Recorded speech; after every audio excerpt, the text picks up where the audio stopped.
Saudaraku, dimanapun engkau berada saat ini, saya ingin berbicara kepada saudara yang sedang dalam penantian. Engkau menanti sesuatu yang sudah engkau doakan sekian lama, dan kadang engkau merasa letih, karena penantian itu sepertinya tidak kunjung berhenti. Hari ini saya ingin katakan, ada satu momen dalam kehidupan setiap orang percaya, yaitu ketika surga mengambil keputusan bahwa masa penantian telah berakhir. Bukan karena doamu lebih keras, bukan karena puasamu lebih lama, walaupun puasa itu sangat penting, tetapi karena waktunya telah genap. Dan ketika Tuhan berkata sekarang, tidak ada satupun di surga maupun di bumi yang dapat menahan apa yang telah Dia tetapkan untuk bergerak dan terjadi. Engkau yang telah setia, engkau yang selalu konsisten, engkau tetap hadir ketika orang lain kabur, engkau tetap percaya ketika bukti yang terlihat berbeda dari yang engkau harapkan atau terjadi sebaliknya. Namun karena alasan yang bahkan engkau sendiri sulit menjelaskan, segala sesuatu tidak bergerak seperti yang engkau harapkan. Ada upaya, tetapi hasilnya tidak sebanding. Ada benih yang ditabur, tetapi panennya terbatas. Ada aktivitas, tetapi tidak ada pergerakan, seperti mogok jalan di tempat. Saudaraku, dengarkan ini dengan jelas. Musim itu sedang berakhir. Mazmur 40 ayat 2 dan 3 berkata, "Aku sangat menanti-nantikan Tuhan, lalu Ia menjenguk kepadaku dan mendengar." Dengarkan dengan jelas, musim penantian itu sedang berakhir. Mazmur 40 ayat 2 dan 3 berkata, "Aku sangat menanti-nantikan Tuhan, lalu Ia menjenguk kepadaku dan mendengar teriakku minta tolong. Ia mengangkat aku dari lubang kebinasaan, dari lumpur rawa. Ia menempatkan kakiku di atas bukit batu, menetapkan langkahku." Perhatikan bahasa di dalam ayat ini. Ia mengangkat aku, Ia menempatkan kakiku, Ia menetapkan langkahku. Ini bukan bahasa yang menunjukkan upaya manusia, tetapi ini adalah bahasa intervensi ilahi. Ada musim-musim ketika Tuhan sendiri yang akan mengangkatmu, ketika Ia menjangkau ke dalam situasimu dan melakukan apa yang tidak mampu dilakukan oleh kekuatanmu sendiri. Sebagian dari kita telah berada dalam apa yang saya sebut lumpur rawa, tempat di mana setiap langkah maju justru membuatmu tenggelam lebih dalam, di mana kemajuan terasa seperti ilusi.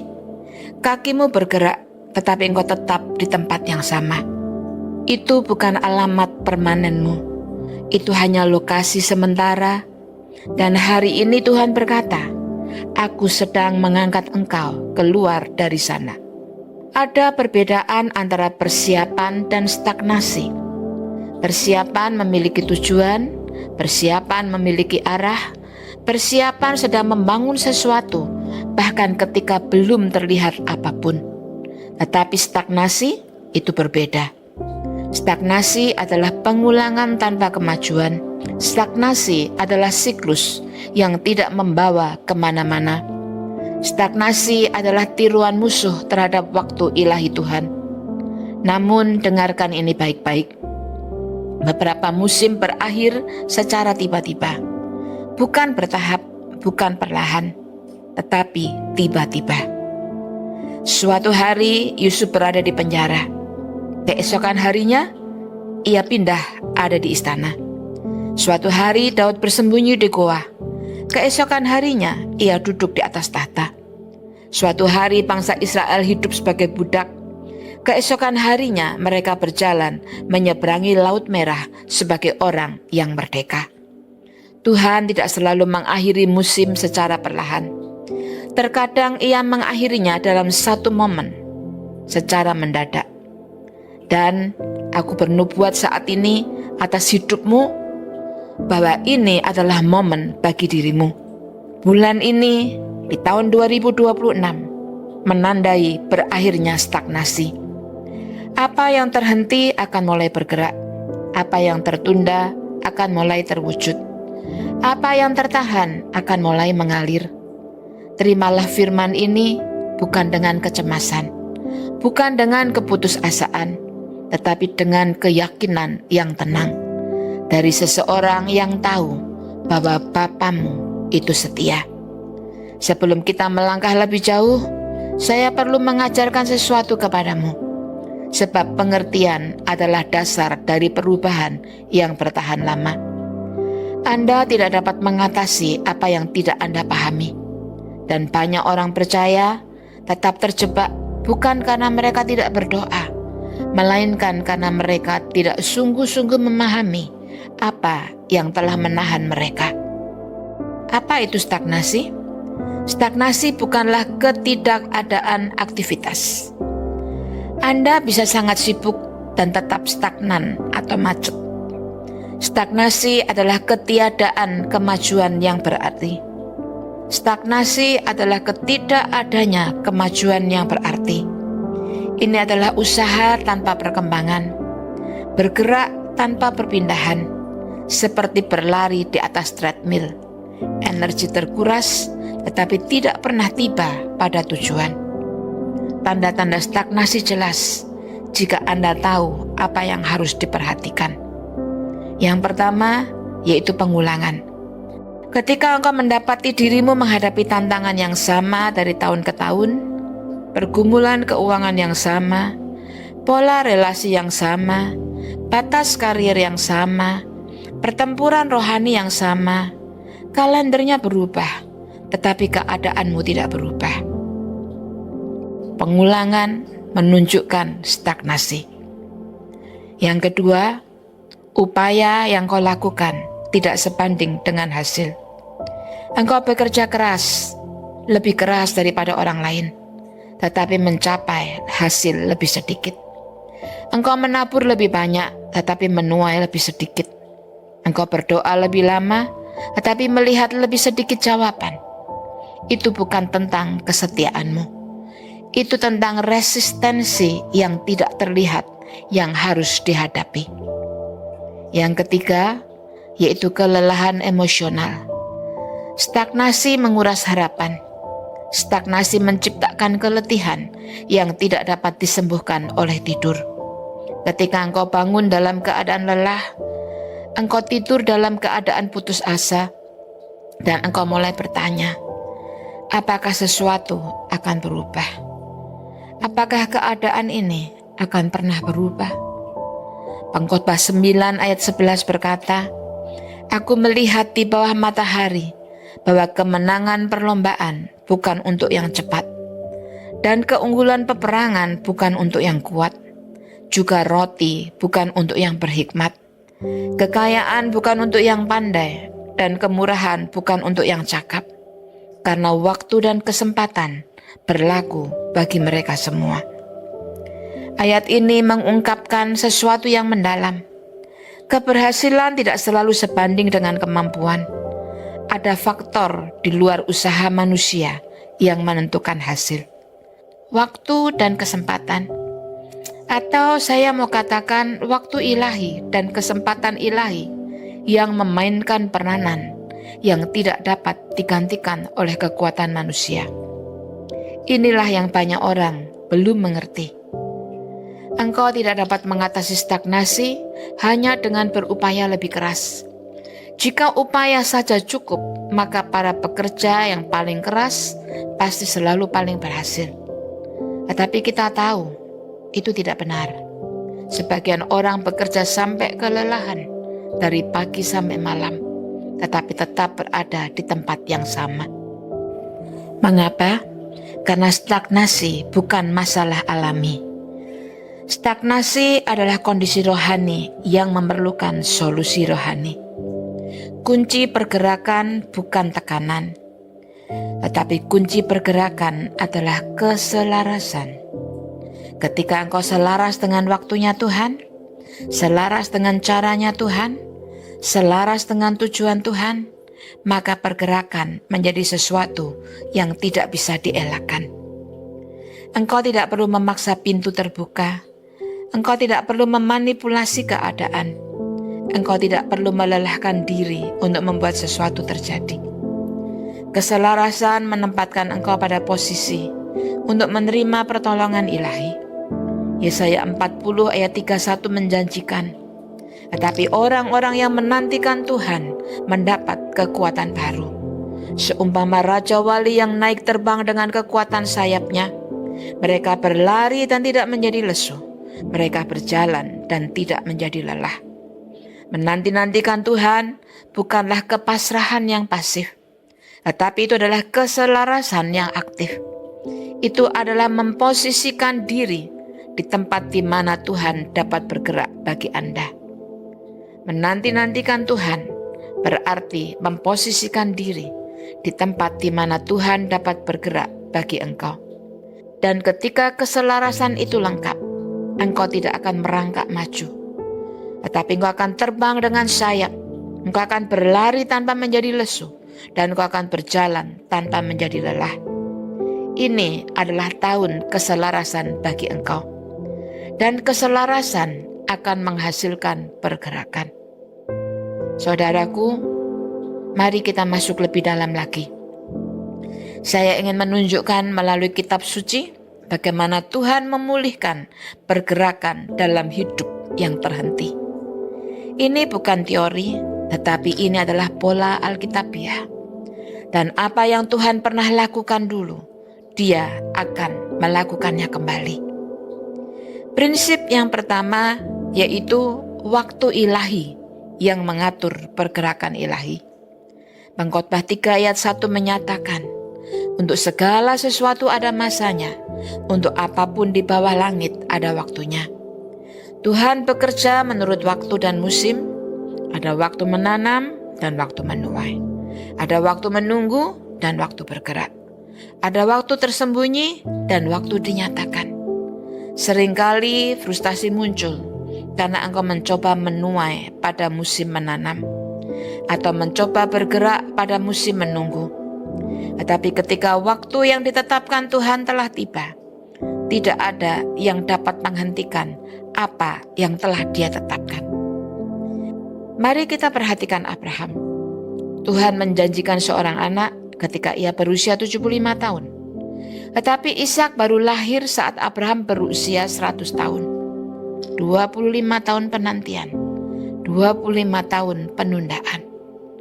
Namun ketika waktunya tiba, ketika Sarah telah melewati kemampuan alami, ketika usaha manusia telah habis, ketika hanya Tuhan yang dapat menerima kemuliaan, Ishak pun lahir. Kejadian 21 ayat 2 berkata, Sarah mengandung dan melahirkan seorang anak laki-laki bagi Abraham dalam masa tuanya, pada waktu yang telah ditetapkan seperti yang difirmankan Allah kepadanya. Pada waktu yang ditetapkan. Tuhan memiliki waktu yang ditetapkan bagi terobosanmu, waktu yang Dia tetapkan bagi promosimu, waktu yang Dia tetapkan bagi manifestasi dirimu. Dan ketika waktu itu tiba, maka penundaan berakhir dan pergerakan dimulai. Prinsip yang kedua, Tuhan mematahkan perlawanan secara diam-diam. Saudaraku, tidak setiap pertempuran terjadi dengan suara yang keras. Tidak setiap kemenangan datang dengan sorak-sorai. Kadang Tuhan bekerja di balik layar, membongkar rintangan yang tidak dapat engkau lihat, menyingkirkan penghalang yang tidak engkau ketahui. Mari kita renungkan kehidupan Yusuf di penjara. Ia tidak bersalah, bahkan ia tetap setia. Ia menolak godaan, menolak untuk jatuh dalam dosa. Namun ia duduk di penjara selama bertahun-tahun. Namun sementara Yusuf menunggu, Tuhan bekerja. Tuhan mengatur Firaun untuk bermimpi. Tuhan mengizinkan juru minuman melupakan Yusuf supaya waktunya sempurna. Tuhan mengatur keadaan yang tidak dapat dilihat Yusuf. Lalu dalam satu hari, mendadak semuanya berubah. Kejadian 41 ayat 14 mencatat, sesudah itu Firaun memanggil Yusuf, dan segeralah orang membawa dia keluar dari penjara. Segera, itu berarti cepat, itu berarti tiba-tiba, mendadak. Setelah bertahun-tahun menunggu, pergerakan datang dalam satu momen secara mendadak. Dan itu terjadi bukan karena Yusuf membebaskan dirinya, tetapi karena Tuhan menghancurkan perlawanan yang menahan dirinya. Saudaraku, saat ini di dalam nama Yesus, aku nyatakan atas hidupmu bahwa Tuhan sedang mematahkan perlawanan itu sekarang.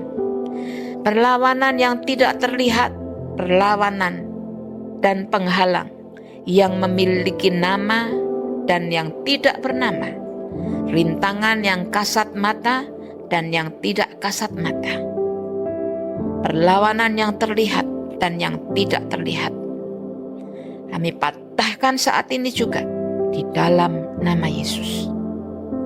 Tuhan yang membebaskan Yusuf sedang membebaskan engkau. Terima dengan percaya, saudara. Prinsip yang ketiga, pergerakan dimulai dari dalam sebelum terlihat di luar.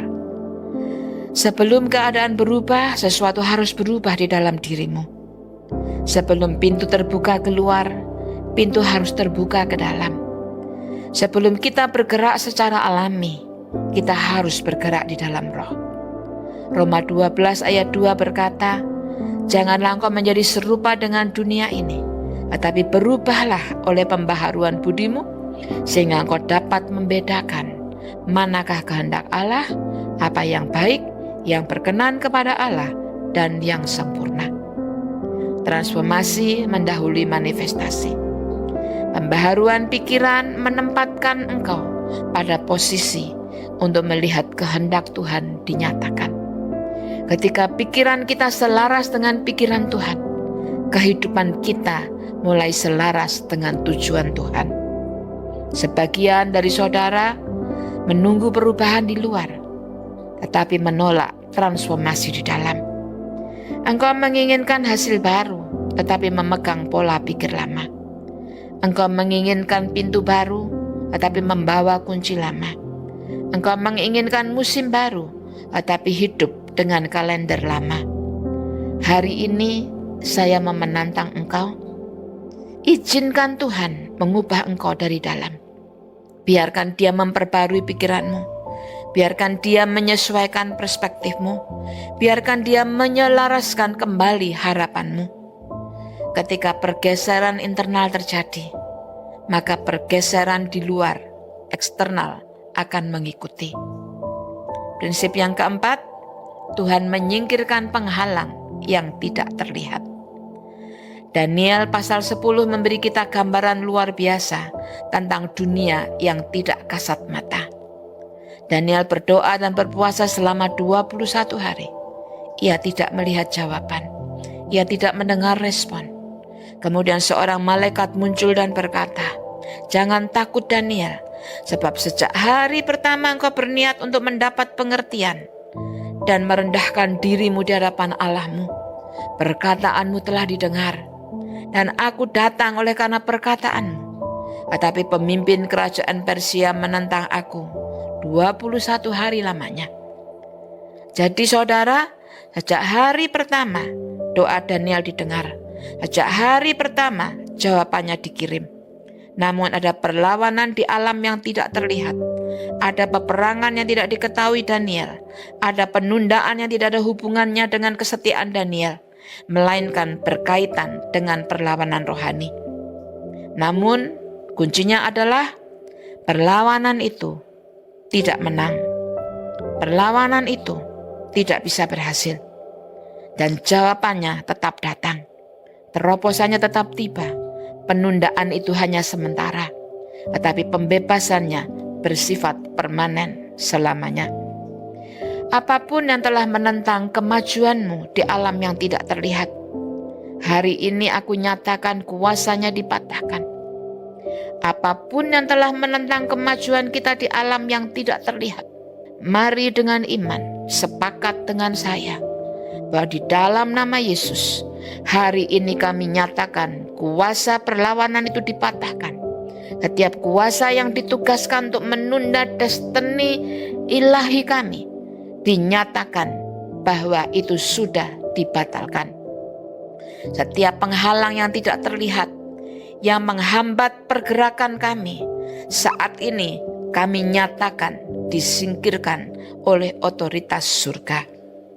Saudaraku, engkau bergerak maju bukan karena perlawanan lenyap, tetapi karena kuasa Tuhan jauh lebih besar dari segala perlawanan. Sekarang kita beralih dari pengajaran kepada doa. Dan mari kita pahami bahwa doa bukanlah memohon Tuhan melakukan sesuatu yang Ia enggan melakukannya. Tetapi doa adalah bermitra dengan Tuhan untuk menggenapi apa yang telah Ia tetapkan. Kita tidak sedang mencoba meyakinkan Tuhan yang enggan, tetapi kita sedang menyelaraskan diri dengan Bapa yang bersedia. Saudaraku, mari kita berdoa. Bapa, kami datang ke hadapan-Mu hari ini dengan hati yang penuh iman dan pengharapan. Kami datang bukan sebagai orang asing, tetapi sebagai anak-anak-Mu. Kami datang bukan dengan keraguan, tetapi dengan keyakinan. Kami datang bukan untuk memohon, tetapi untuk menerima apa yang telah Engkau sediakan. Firman-Mu berkata dalam Yeremia 29 ayat 11, sebab aku ini mengetahui rancangan-rancangan apa yang ada padaku mengenai kamu. Demikianlah firman Tuhan, yaitu rancangan damai sejahtera dan bukan rancangan kecelakaan, untuk memberikan kepadamu hari depan yang penuh harapan. Tuhan, pikiran-Mu, rancangan-Mu terhadap kami adalah rancangan yang baik. Rencana-Mu bagi kami adalah damai sejahtera. Maksud-Mu bagi kami adalah masa depan yang penuh harapan. Hari ini kami menyelaraskan diri dengan pikiran-Mu. Kami menolak setiap pikiran kegagalan di dalam nama Yesus. Setiap ekspektasi kekalahan, setiap bayangan penundaan yang berkemanjangan, kami tolak di dalam nama Yesus. Dan kami memeluk pikiran-Mu, kami menerima rencana-Mu, kami berjalan menuju masa depan yang Engkau sediakan. Bapa, kami membawa ke hadapan-Mu setiap area penundaan yang berkepanjangan, setiap mimpi yang tertunda, setiap janji yang ditangguhkan, setiap terobosan yang terhalang. Kami meletakkannya di kaki-Mu hari ini, bukan dalam keputusasaan, tetapi dalam iman, bukan dalam kekalahan, tetapi dalam pengharapan. Firman-Mu berkata dalam Habakuk 2 ayat yang ketiga, sebab penglihatan itu masih menanti saatnya, tetapi ia bersegera menuju kesudahannya dengan tidak mengecewakan. Apabila berlambat-lambat, nantikanlah itu, sebab itu sesungguh-sungguhnya akan datang dan tidak bertangguh. Tuhan, kami telah lama menunggu, kami telah bertahan, kami telah berpegang teguh. Ketika melepaskan terasa lebih mudah. Dan sekarang kami nyatakan, waktu yang Kau tetapkan telah tiba.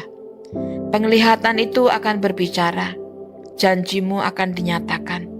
Apa yang tertunda tidak akan tertunda lagi. Kami menolak setiap siklus ketidakbergerakan, setiap pola pengulangan tanpa kemajuan, setiap lingkaran usaha tanpa perkembangan. Di dalam nama Yesus, kami patahkan siklus-siklus itu sekarang. Dan kami nyatakan bahwa tahun 2026 ini tidak akan mengulangi pola tahun-tahun sebelumnya. Tahun 2026 membawa hasil yang baru, jawaban yang baru, kesaksian yang baru, terobosan yang baru, pengenapan dan pemulihan janji-Mu Tuhan. Bapa, kami memohon intervensi ilahi, bukan usaha manusia saja, tetapi pertolongan surgawi. Bukan kekuatan alami saja, tetapi kuasa supranatural. Kami mengakui ada pertempuran yang tidak dapat dimenangkan dengan senjata manusia. Ada pintu yang tidak dapat dibuka dengan kunci manusia. Ada terobosan yang tidak dapat dicapai dengan strategi manusia. Oleh sebab itu ya Tuhan, kami mengundang Engkau Bapa. Campur tangan-Mu di dalam karier kami. Campur tangan-Mu Tuhan di dalam usaha dan upaya kami. Campur tangan-Mu Tuhan di dalam keluarga kami. Campur tangan-Mu Tuhan dalam kesehatan kami. Campur tangan-Mu dalam pelayanan kami. Campur tangan-Mu dalam bisnis dan keuangan kami. Tuhan, lakukan apa yang hanya Engkau dapat lakukan. Genapi apa yang hanya Engkau dapat genapi. Pulihkan apa yang dapat Engkau pulihkan. Gerakkan apa yang hanya Engkau dapat gerakkan. Lakukan percepatan ya Bapa yang hanya Engkau dapat melakukan. Dan saat ini Tuhan, kami menyatakan bahwa saat inilah momentum pemulihan itu. Di mana yang dulu pergerakan berhenti, saat ini di dalam nama Yesus oleh kuasa-Mu ya Tuhan, kami nyatakan untuk berjalan dan bergerak kami. Bergerak kembali. Di area di mana kemajuan terhenti, saat ini di dalam nama Yesus kami perintahkan untuk Engkau bergerak maju. Di tempat atau di area di mana pertumbuhan terhambat, saat ini di dalam nama Yesus kami perintahkan hambatan itu disingkirkan dan bertumbuhlah dengan cepat. Yesaya 43 ayat 19 menjanjikan, lihat, aku hendak membuat sesuatu yang baru, yang sekarang sudah tumbuh. Belumkah kamu mengetahuinya? Ya, aku hendak membuat jalan di padang gurun dan sungai-sungai di padang belantara. Tuhan, lakukanlah janji firman-Mu ini. Hal yang baru terjadi dalam hidup kami. Biarlah itu Tuhan muncul sekarang, bukan besok, bukan tahun depan, tetapi sekarang Tuhan, karena Engkau mampu melakukannya. Buatlah jalan di tempat yang tidak ada jalan, dan alirkan sungai di tempat yang kering. Bawalah kehidupan kami Tuhan, untuk berpindah dari tempat yang tandus, menjadi tempat yang subur. Tidak ada lagi penundaan. Kami nyatakan ini dengan iman kepada Bapa di dalam nama Yesus. Tidak ada lagi penundaan di dalam tujuan kami. Tidak ada lagi penundaan dalam pemeliharaan kami. Tidak ada lagi penundaan dalam promosi kami. Tidak ada lagi penundaan dalam kemajuan kami. Tidak ada lagi penundaan dalam pemulihan kesembuhan kami. Tidak ada lagi penundaan dalam penggenapan rencana-Mu atas hidup kami. Musim menunggu telah berakhir. Musim pergerakan telah dimulai. Stagnasi berakhir sekarang ini. Dan Tuhan, kami nyatakan bahwa tahun 2026 ini membawa terobosan keuangan, terobosan kelimpahan, terobosan keberhasilan, terobosan memberikan dampak yang positif, terobosan dalam segala sesuatu yang baik. Bukan sekedar bertahan hidup, tapi hidup dalam kelimpahan.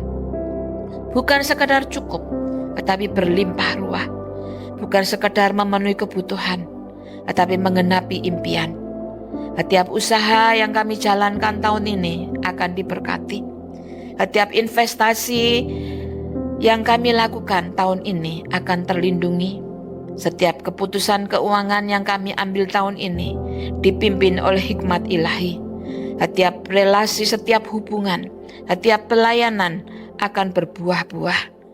Tahun 2026 bukan tahun pergumulan keuangan. Tahun 2026 bukan tahun penderitaan, tetapi ini adalah tahun kestabilan keuangan dan setiap aspek kehidupan. Tahun pertumbuhan berkat, berkelimpahan, tahun kesaksian di dalam upaya, bisnis, pelayanan, keuangan, kesehatan, dan setiap aspek kehidupan kami. Ulangan 8 ayat 18 menyatakan, tetapi haruslah engkau ingat kepada Tuhan Allahmu, sebab Dialah yang memberikan kepadamu kekuatan untuk memperoleh kekayaan dengan maksud meneguhkan perjanjiannya. Tuhan, berdasarkan janji firman-Mu ini, berikan kami kuasa untuk memperoleh kekayaan. Bukan untuk penumpukan yang egois, melainkan untuk meneguhkan perjanjian-Mu. Bukan untuk kesenangan pribadi, melainkan untuk supaya kami bisa bermanfaat bagi kemajuan kerajaan-Mu. Tuhan, kami menerima kuasa untuk menciptakan kekayaan di tahun 2026 ini. Tuhan, kami mewakili semua anggota keluarga kami, bahwa kami akan maju secara finansial dari bulan ke bulan. Bulan Maret ini akan lebih baik daripada bulan yang lalu. Bulan April akan lebih baik daripada bulan Januari. Setiap bulan membangun dari bulan sebelumnya.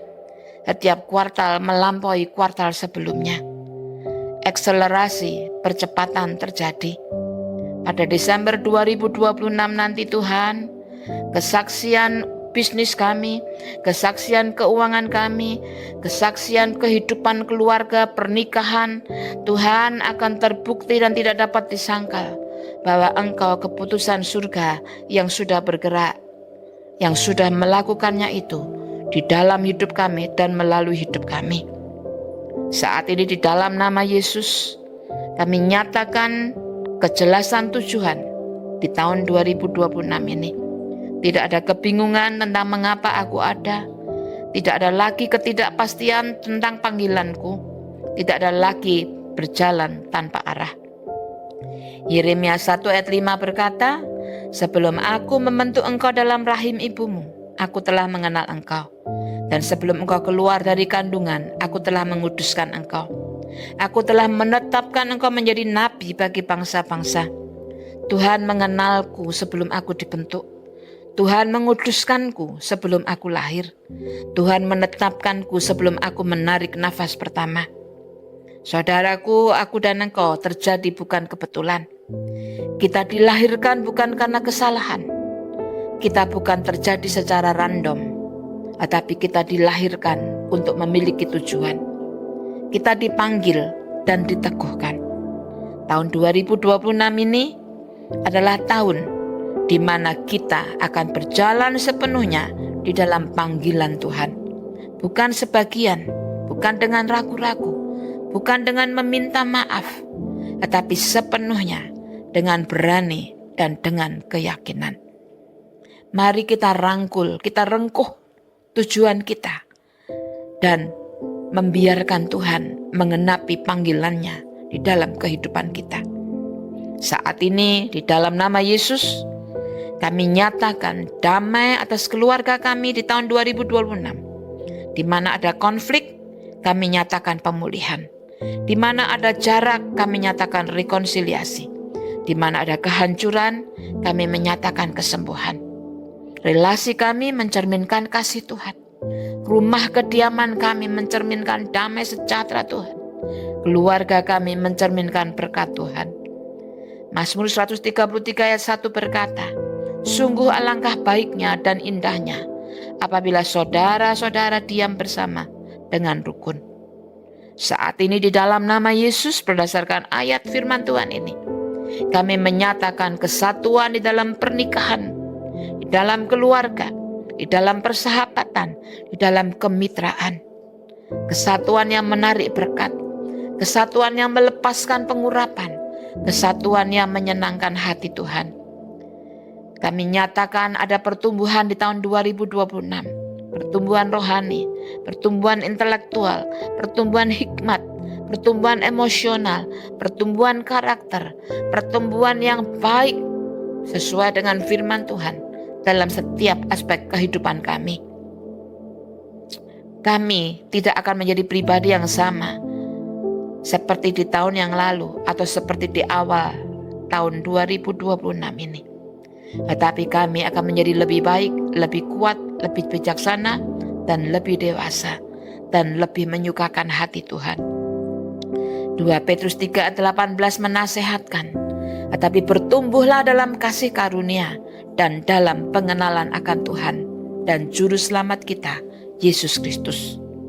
Mari kita nyatakan, aku bertumbuh dalam kasih karunia, aku bertumbuh dalam pengenalan, aku bertumbuh dalam setiap dimensi hidupku. Tahun 2026 adalah tahun pengembangan diri dan transformasiku.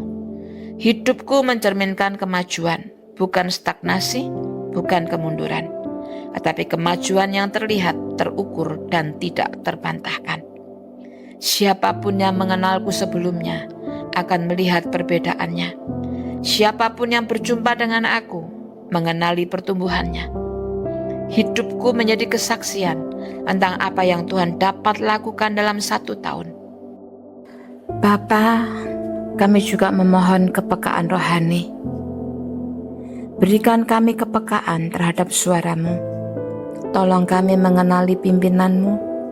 Ajari kami membedakan antara arahan-Mu dan keinginan kami, antara waktu-Mu dan ketidaksabaran kami, antara cara-Mu dan strategi kami. Amsal 3 ayat 5-6 menasehatkan, percayalah kepada Tuhan dengan segenap hatimu, dan janganlah bersandar kepada pengertianmu sendiri.